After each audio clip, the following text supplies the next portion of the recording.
చాలా రోజుల నుంచి మండీ తినాలని అనిపిస్తుంది. అందుకని హైదరాబాద్ వెళ్ళినప్పుడు పిస్తా హౌస్కి వెళ్ళిపోయాం. ఈ పాప మా అన్నయ్య వాళ్ళ కూతురు. పిల్లలకు అసలు ఎక్స్ప్రెషన్ గురించి చెప్పాల్సిన అవసరమే లేదు. ఫోన్ తీస్తే చాలు ఫోటోకి పోజ్ ఇచ్చేస్తుంది. ఇక్కడైతే నువ్వు వీడియో తీయి, నేను ఫాంటాని ఎత్తి దింపకుండా తాగేస్తాను అని చెప్పి అలానే చేసేసింది. అలానే మొత్తం తాగేసింది అనమాట. అసలు కిడ్స్ ఎంత ఫాస్ట్గా ఉన్నారో, హైదరాబాద్లోనే ఇలా ఉన్నారా లేదంటే బయట కూడా ఇలానే ఉన్నారా అనిపిస్తుంది నాకు మాత్రం.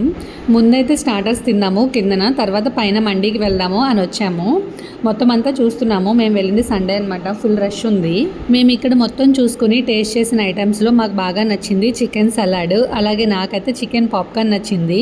ఫ్రైడ్ చికెన్ కూడా తిన్నాం, కానీ కేఎఫ్సీలోనే నాకు బాగా నచ్చుతుంది ఫ్రైడ్ చికెన్. ఇక్కడైతే అంతగా అనిపించలేదు, కొంచెం లోపల పచ్చి పచ్చిగా అనిపించింది. మీరు ఎప్పుడైనా ఈ వనస్థలిపురంలో ఉన్న పిస్తా హౌస్లో టేస్ట్ చేశారా లేదా? చేస్తే మీ ఫేవరెట్ ఐటమ్ ఏంటో కమెంట్స్లో షేర్ చేయండి. నెక్స్ట్ టైం విజిట్ చేసినప్పుడు తప్పకుండా టేస్ట్ చేస్తాను. ఇంకా ఫైనల్గా ఇంటికి వెళ్ళిపోతున్నాం. నచ్చితే ఫాలో అయ్యి సబ్స్క్రైబ్ చేసేయండి.